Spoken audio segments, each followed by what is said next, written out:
Hello, knowledge seekers. In this episode of 20-Minute Books, we delve into the enthralling life of Ursula Kuczynski, known by her code name Sonya in Agent Sonya. This biography unravels the layers of an ostensibly typical housewife's life, revealing her to be one of Soviet intelligence's most daring and high-ranking spies. From her early beginnings in Berlin, through her radical journey into communism, to her pivotal role in espionage that not only challenged the Nazis but also played a significant role in the onset of the Cold War, Agent Sonya is a narrative steeped in the tension and intrigue of spycraft. Crafted by Ben Macintyre, a journalist for The Times and a BBC presenter, this book comes from the hands of a seasoned storyteller. Macintyre, the best-selling author of titles like The Spy and the Traitor and Operation Mincemeat, is celebrated for his expertise in spying narratives from World War II and the Cold War period. Agent Sonya is yet another testament to his adept storytelling, offering readers a deeply researched and captivating look into the life of an extraordinary spy. This episode is a must-listen for those intrigued by the complex web of espionage, history enthusiasts focused on the World War II era, and anyone captivated by the pulsating thrill of a spy's life. Let's step into the shadowy world of cloaks, daggers, and secret codes to explore the incredible story of Agent Sonya.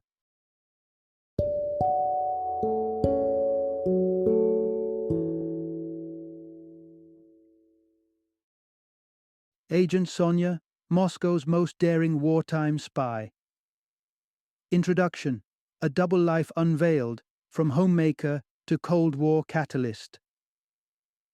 In the serene landscapes of Oxfordshire, England, where Sunday mornings smelled of fresh scones and the war efforts were the daily gossip, resided Mrs. Burton, a seemingly ordinary woman living an extraordinary double life. To the outside world, she embodied the quintessential British wartime spirit, a devoted wife, a loving mother, and a diligent gardener who managed the family's needs with her ration book.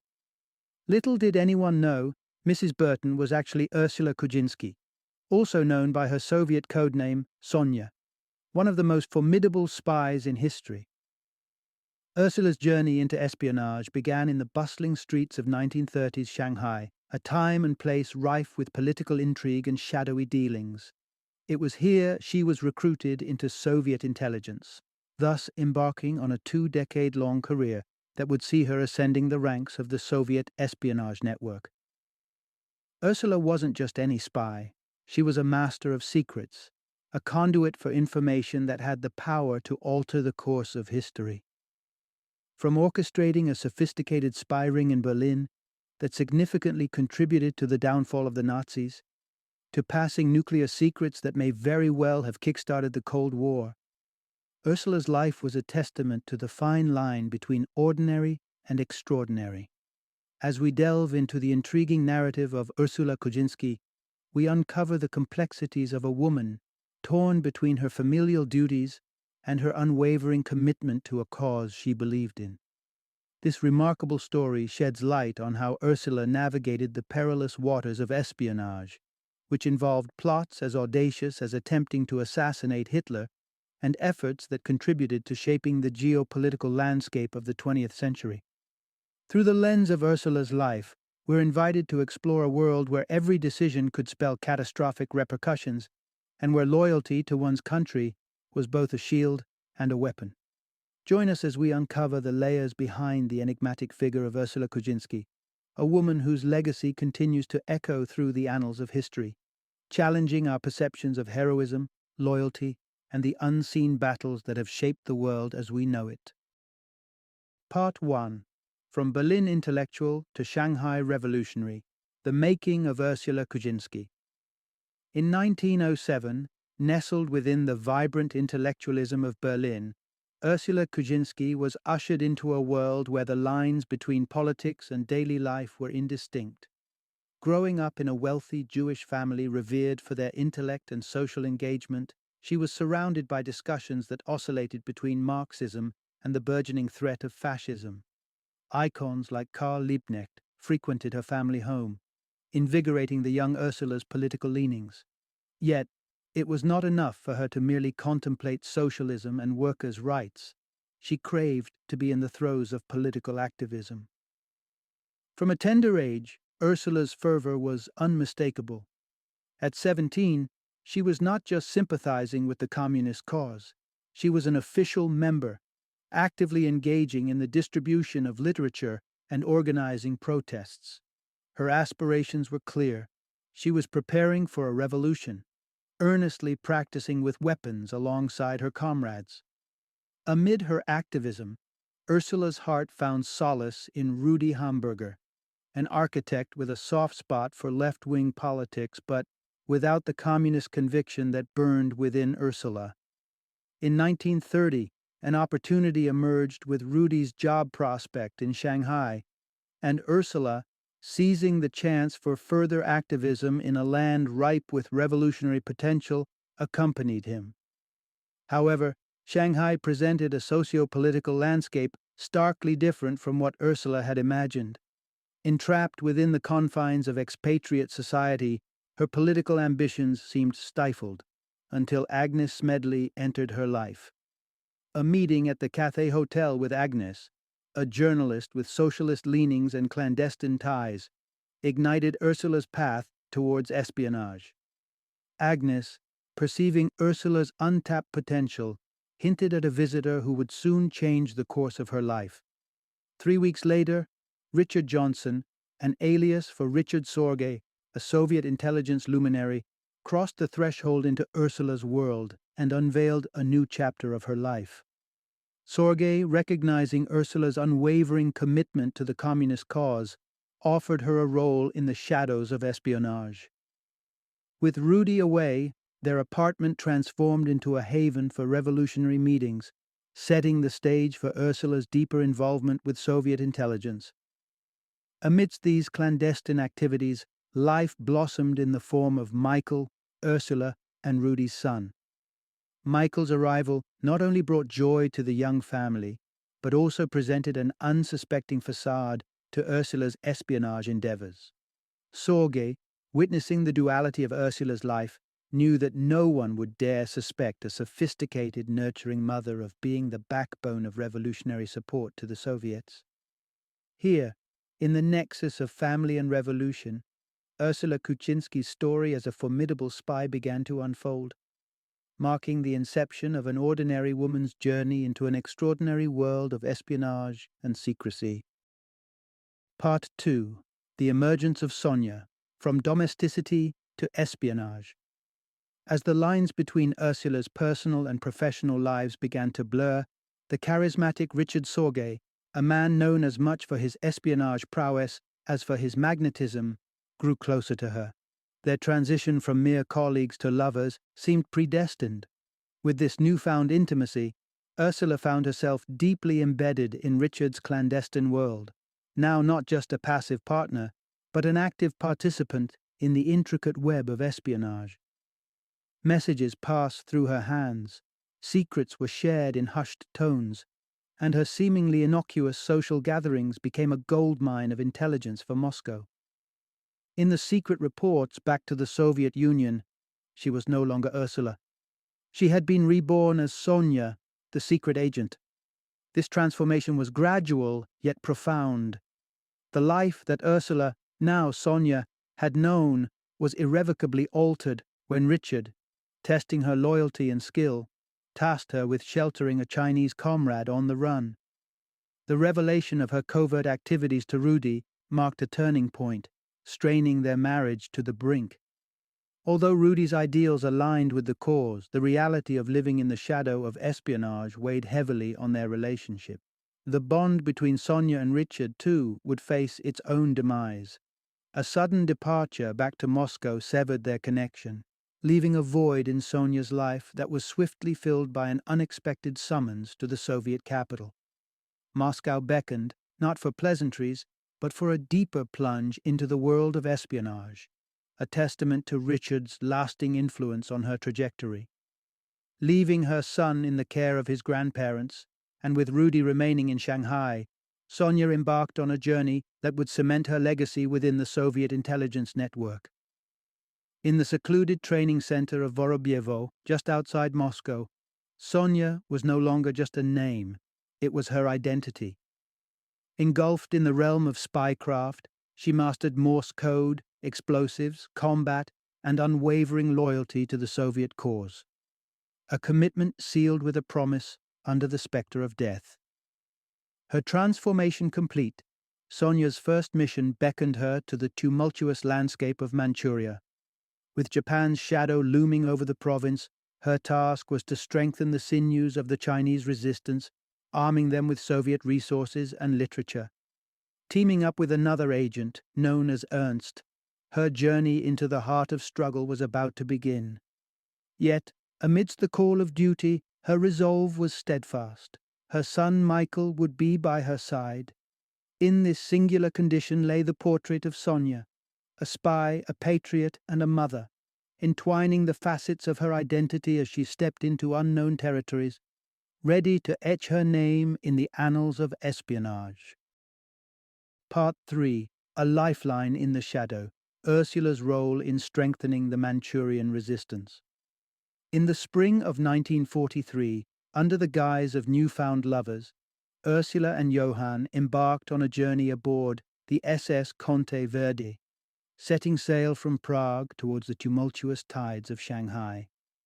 As they mingled among passengers, their simulated romance was a convincing performance for anyone who dared to look their way.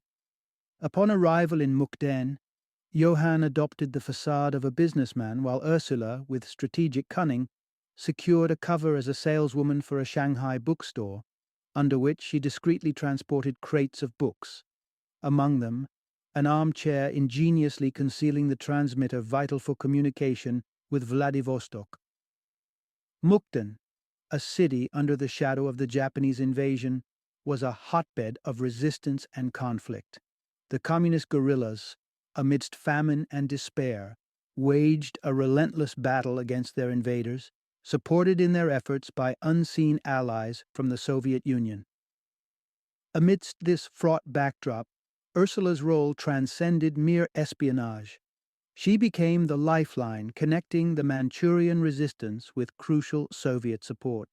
Despite Johann's experience lending him a certain value to their Soviet superiors, it was Ursula who frequently braved the greater dangers. Her inexperience in the field deemed her expendable, yet her contributions were anything but. Tasked with acquiring parts for the hidden transmitter, she daringly smuggled them back within the innocent confines of Michael's teddy bear. Her connections within the resistance, particularly with the influential Chu, saw her mixing ingredients for explosives, instrumental in crippling enemy supply lines.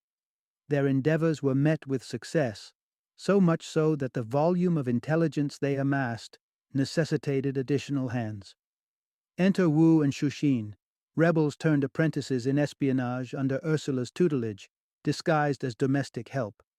It was with Shushin that Ursula found a kindred spirit, their conversations weaving between transmissions and motherhood and the harrowing possibilities of capture. Such fears were not without merit. The Japanese, perturbed by the increasing prowess of the guerrillas, cast a scrutinizing gaze on Ursula, leading to her interrogation. Yet, it was the capture of Shushin that sounded the alarms for Sergei in Vladivostok. A hastily delivered note, thrust into Ursula's hands by a gasping courier, bore the grim news. The directive from Vladivostok was unequivocal. Ursula and Johann were to make an immediate, unannounced departure, abandoning their established network. Thus, under the cloak of night, they left behind the lives they had woven so intricately in Mukden, their projects left to languish in their sudden absence. The legacy of their mission, however, lingered on through the bolstered efforts of the Manchurian resistance, a testament to the critical role Ursula played in the shadows of history's tumultuous landscape. Part 4. The Price of Shadows, Ursula's Journey Through Love and Loss. Amid the turmoil and clandestine operations in Mukden, Ursula faced the harsh realities of a spy's life, realizing the necessity of sometimes having to abandon missions and connections painstakingly built over time. This lesson in impermanence was a bitter pill to swallow, a stark reminder of the stakes involved in the world of espionage. Transitioning to peaking under new directives, Ursula and Johann braced themselves for another challenging phase. The orders were clear. Ursula would head to Shanghai, leaving Johann behind. The devised facade of their romance had blossomed into genuine love, further complicating this separation.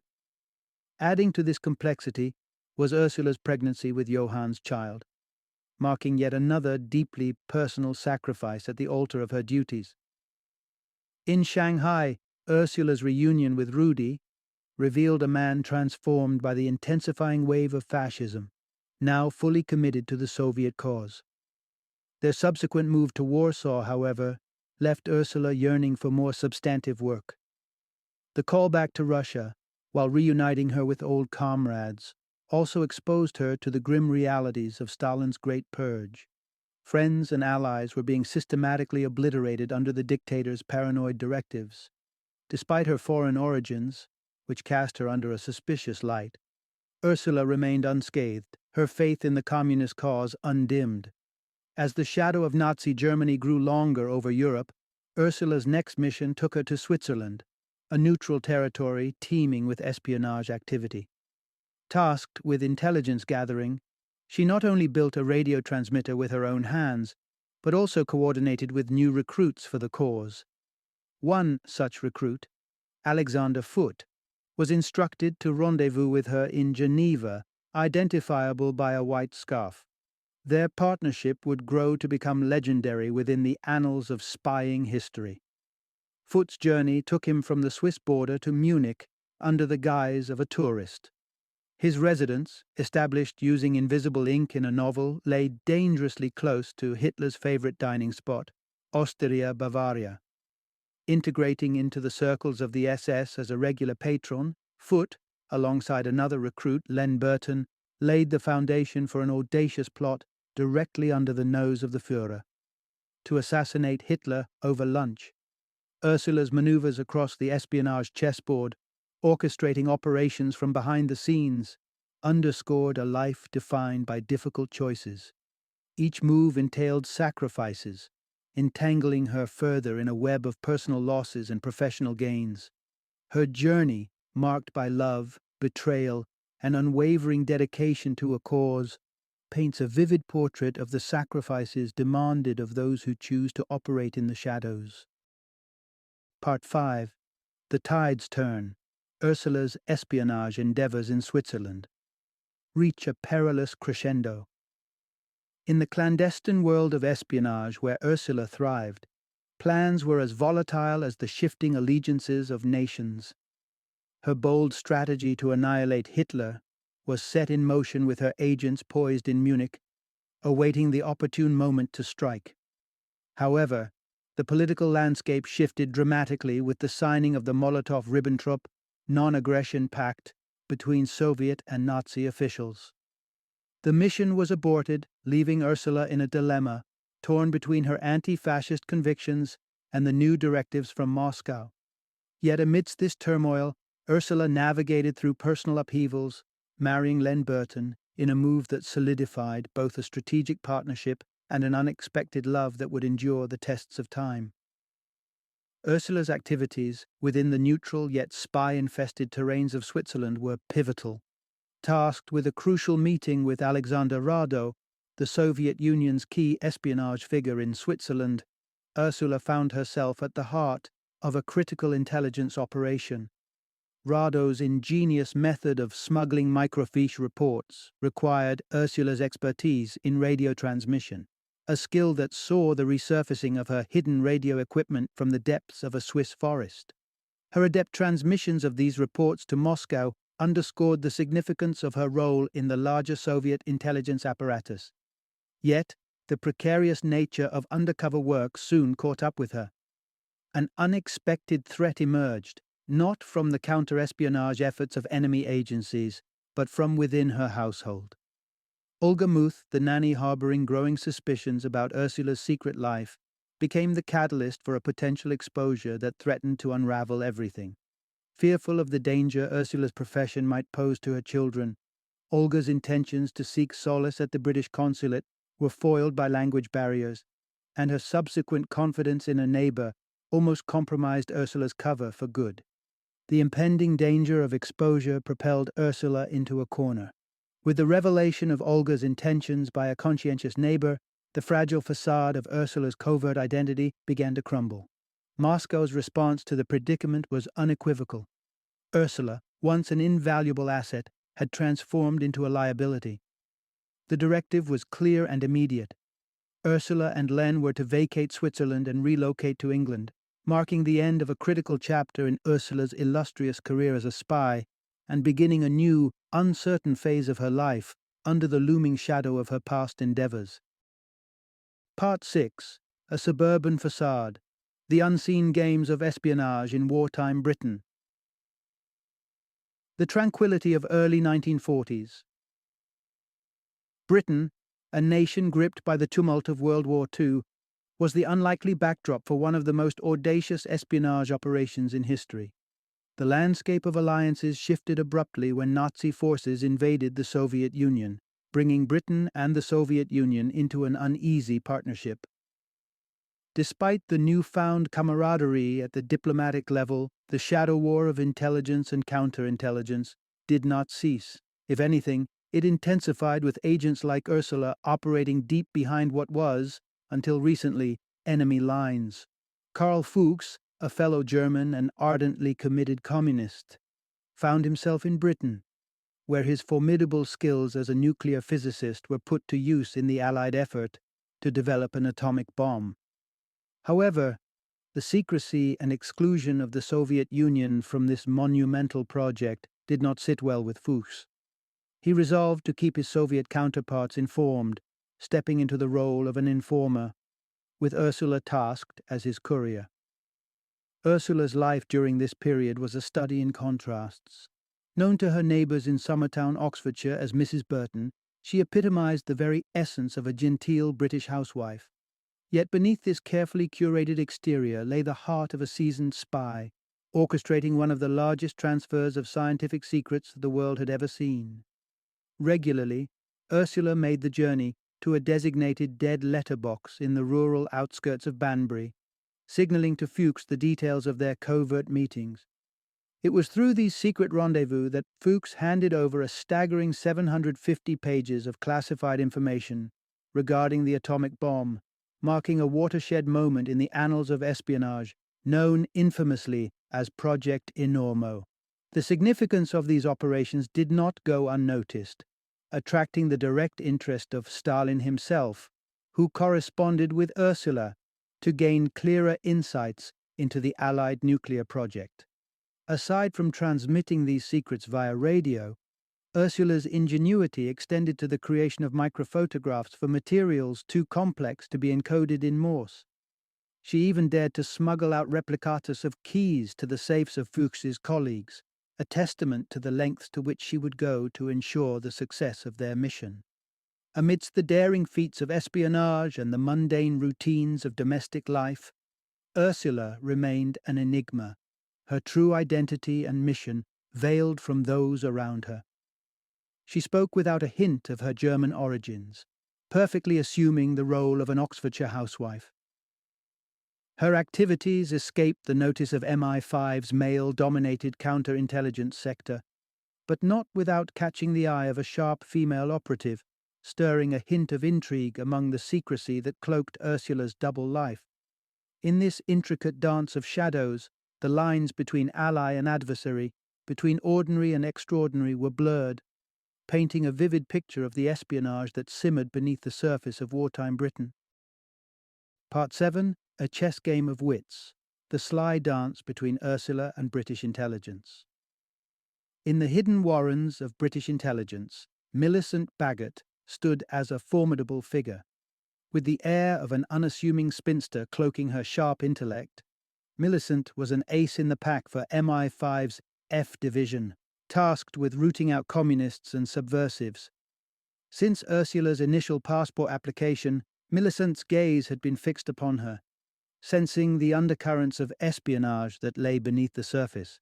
The intricate espionage chessboard was further complicated by the Quebec Agreement of 1943, uniting Britain, the USA, and Canada in the atomic endeavour. Yet, deliberately excluding their Soviet allies. The whispers of this monumental agreement traveled fast, reaching Moscow merely 16 days post-signature, an event that brewed tensions leading toward the Cold War. Militant's investigative trail led her to suspect Ursula as the linchpin in this leak, further entwining their fates in a high-stakes game of cat and mouse.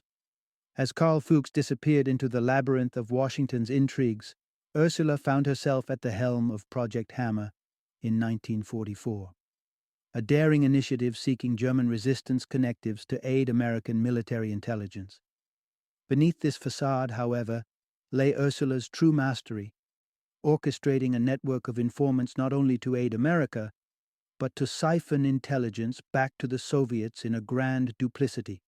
Millicent Bagot's efforts to unravel Ursula's network were constantly thwarted, not least by the planted Soviet moles within British intelligence, including the notorious Kim Philby. The Soviet espionage machinery, lubricated by the likes of Philby, kept Ursula's shadows ahead of British capture, enabling Project Hammer to reach its fruition unscathed. This operation, among Ursula's boldest, not only redeemed her earlier aborted missions, but actively contributed to the crumbling edifice of Nazi Germany, providing vital intelligence to the encroaching Red Army. Amidst navigating the treacherous waters of international espionage, Ursula's life in Summertown painted a starkly different picture. Here, she was the quintessential housewife, her life a portrait of domestic tranquility. Yet, when the moon took its throne in the night sky, Ursula metamorphosed, weaving threads of secret communications destined for Moscow, crafting her messages under the cloak of darkness. This precarious balancing act between her dual lives left her neighbors none the wiser, encapsulating the enigma of Ursula, simultaneously part of the community tapestry and yet a world apart, enshrined in the annals of espionage as a figure who adeptly danced on the razor's edge, forever eluding the grasp of British intelligence through cunning, guile, and an indomitable will to survive. Part 8. The Unyielding Idealist. Ursula's Journey from Espionage to Advocacy. In the quaint tapestry of Great Rollright, Oxfordshire, Ursula found a new home in 1945, immersing herself into village life with warmth and grace. Known for her delectable scones and hospitality to the local church bell ringers, she embodied the essence of a community stalwart. However, beneath the serene exterior of domesticity, the undercurrents of her espionage activities experienced turbulence. Ursula's unwavering commitment to her ideals was met with challenges, particularly as the Cold War era dawned. The year 1947 marked a pivotal moment when Alexander Foote, who had played a significant role in Ursula's earlier espionage endeavors, defected. His revelations to British authorities threatened to unravel the web of secrets, yet he strategically omitted any confirmation of Ursula's active involvement post-Switzerland, providing her with a fleeting veil of protection. This development reignited Millicent Bagot's pursuit as she delved deeper into Ursula's dossier with a renewed determination. Despite Jim Scotton's misjudgment during his interrogation at Great Rollright, revealing his mistaken belief in Ursula's retirement, the shadows of suspicion grew denser. Ursula sensed the tightening noose and reached out to Moscow, seeking an escape to communist East Germany, only to be met with an agonizing silence. While British intelligence kept a watchful eye, the impact of the intelligence passed by Ursula and Fuchs materialized when the Soviet military unveiled their nuclear capabilities in Kazakhstan in 1949, propelling the Cold War into a frenetic pace. The subsequent arrest of Klaus Fuchs in February 1950 heightened Ursula's apprehensions, prompting her timely departure to East Germany with her family in March, a silent acknowledgement of the looming peril. In East Germany, Ursula transitioned to life in the state press department, crafting narratives against American imperialism.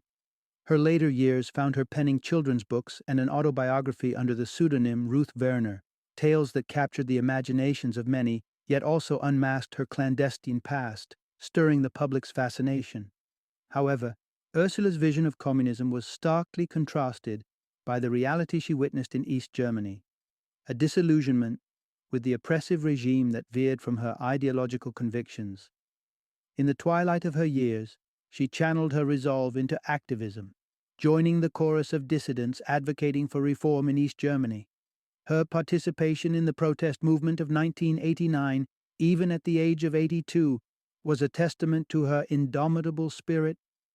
Ursula's life journey, marked by espionage, literary endeavors, and political activism, epitomizes the complexity of navigating ideals in a world rife with contradictions. Her unwavering idealism, despite the disillusionments and dangers encountered, underscores a legacy of resilience and a relentless pursuit of a world governed by the principles she held dear. Final summary.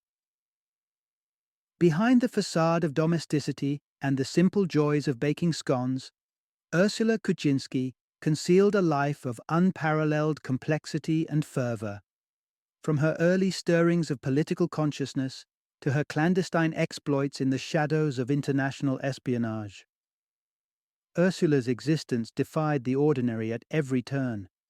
Ursula's journey commenced in the vibrant intellectual circles of Berlin, where her family's socialist leanings ignited her lifelong dedication to communism.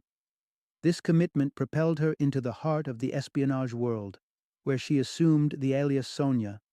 As a Soviet spy, she navigated the treacherous waters of international politics, playing a crucial role in operations that would shape the course of history. Her daring missions spanned continents, from the bustling streets of Shanghai to the tranquil villages of Oxfordshire, each chapter adding to her legend. Yet, Ursula's life was not solely defined by her espionage activities. After moving to East Germany, she transformed her rich experiences into stories, becoming a cherished author of children's books and an autobiographer, revealing her spy exploits under the pseudonym Ruth Werner. Her books, woven with the threads of her life's adventures, enchanted readers and provided a glimpse into the mind of a woman who had witnessed history in the making. In her twilight years, Ursula bore witness to the dissonance between her idealistic communist beliefs and the stark realities of the East German state. Undeterred, she lent her voice to the burgeoning protest movement, advocating for reform and freedom in the face of oppression. This final act of defiance epitomized her unwavering commitment to her principles and her desire for a better world. Ursula Kuczynski's life story is a testament to the power of conviction and the complexity of human identity. Behind the veneer of a quaint suburban life lay a woman who defied societal norms, challenged global powers, and remained true to her beliefs through turbulent times. Her legacy is a reminder that appearances can indeed be deceiving, and beneath the surface may lie a tale of courage, intelligence, and unyielding idealism.